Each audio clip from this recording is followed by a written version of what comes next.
Hey everybody, thank you so much for tuning in to No Vacancy. I'm excited because today we're going to be giving you a little bit of a glimpse of what's going on in the Americas part of the world when it comes to new hotel construction, conversions, and all of that kind of stuff. But first, I want to thank our friends over at Actable. Actable, they give you the power to profit. Hey, please check them out at actable.com. They're supporting me. Give them a little bit of a look-see over there so we can all pay our bills.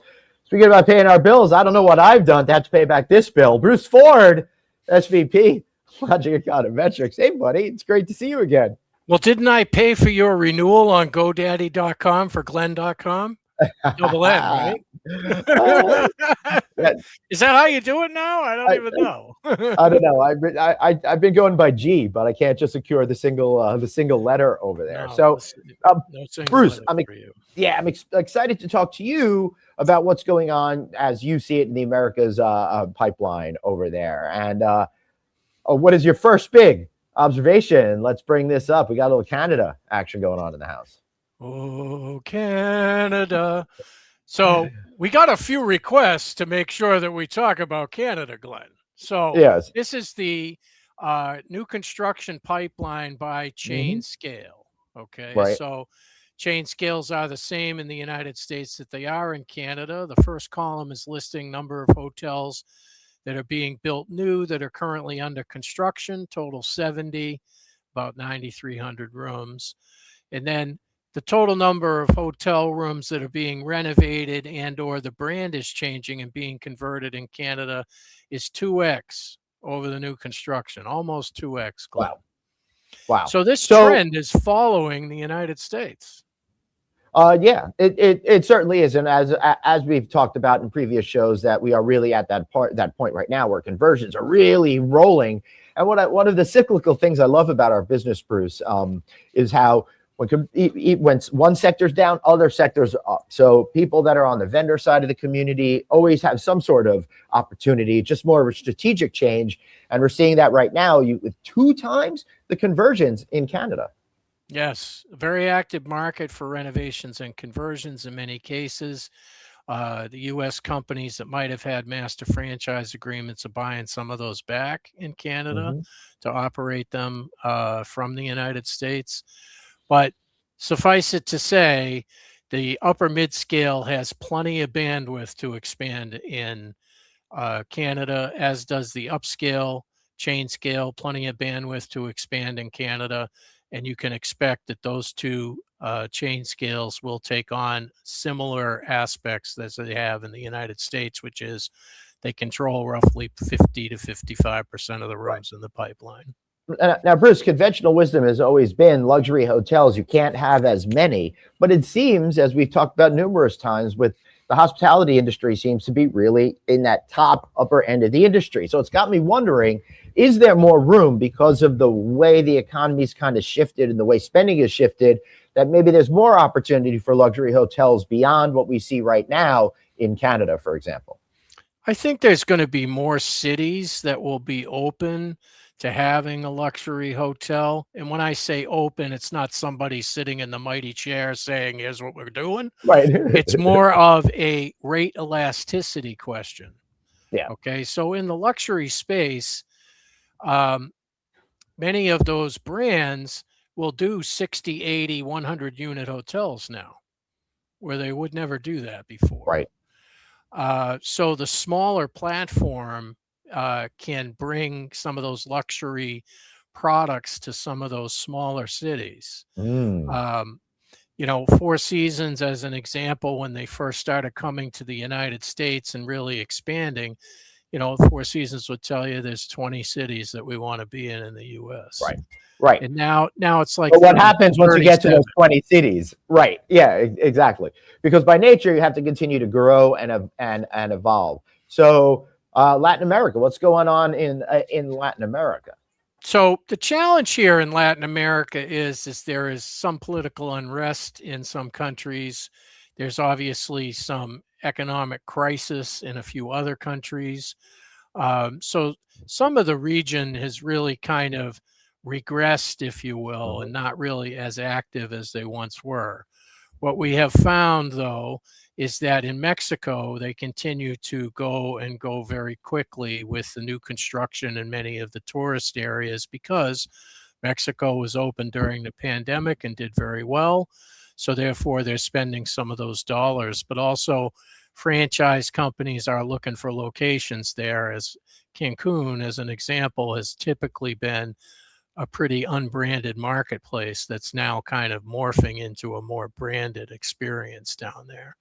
And I guess So, that makes sense, Bruce, because as consumers get more connected with brands and the major companies really double down on that, it makes sense that both of those sides are coming together in a place like Cancun to bring more immediately recognizable options to consumers to like.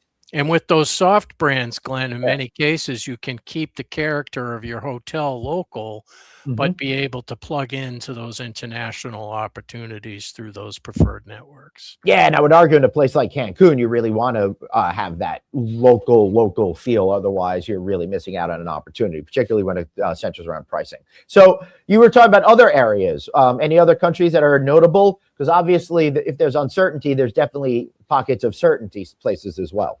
So some of the Caribbean islands continue to have resorts Mm, that are in redevelopment. Some of that is weather related. Some of that right. is taking advantage of the fact that the market was a little bit soft for a while, and really kind of redeveloping your hotel for the next 20 or 25 years. So there's still a significant amount of resort development in the Caribbean that is active. Yeah, So anecdotally speaking, Bruce, I feel like, and hopefully you know this, I feel like there's a lot more all-inclusive stuff that's coming with the brands, and I think that that's helping push conversions and new builds. But I don't have any. I just feel like that's a fact, but I don't know if it's true. no, well, you're not wrong, but Yeah. it's not going to be, it's never going to be a pipeline of 40 things at once. No, no, no, It'll no, be no. a few a year. It's a That will notable all, uptick from the zero projects I saw before the sure, pandemic. Yeah, yeah. Also, sure. like I'm seeing a lot of people that we know become appointed Latin America, Caribbean people to. So I know if the management companies are putting people in charge as well, then it's something to be seriously considered in a different light. Well, the change in the U.S. really over the last 15 years, to the majority of the hotels that are built are, quote, either owned or operated Right. or managed by a third party that's not the brand. And as that spreads across the rest of the world, it is a lot of upside potential for management companies that are third party that have experience in that marketplace. So it happened in Europe prior Hmm. to the pandemic, and now it's happening in Latin America. Right. So looking at this one, So the U.S. again, we U.S. released this a couple weeks ago, but the U.S. is seeing again about 2x on rooms that are renovating and converting versus ones that are physically under construction. And this is a new and updated forecast for new hotel openings Mhm. for 2026 and 2027. We're continuing to bounce off the bottom from hotel openings, but we still need another catalyst, Glenn, and that's another rate drop or two, down a half point. And I'll tell you when new construction will kick back up in Right. terms of uh, projects getting physically in the ground. We've seen announcements, and we have a pipeline total of 720,000 rooms, largely because we've had so many new brands come into the marketplace over the past 6 or 7 years. Yeah. So those new brands are ravenous to expand, whether they're in mid-scale or they're in luxury. And But Bruce, they might be in those categories. But what cities? What cities would they be in? well, we can, Let's go to. Hold in on. terms of talking about cities in the United States that are seeing a lot of development, you could, these are all World Cup cities, Glenn, Interesting. except for Nashville and Austin. Yeah. That's wrong, but the top three are.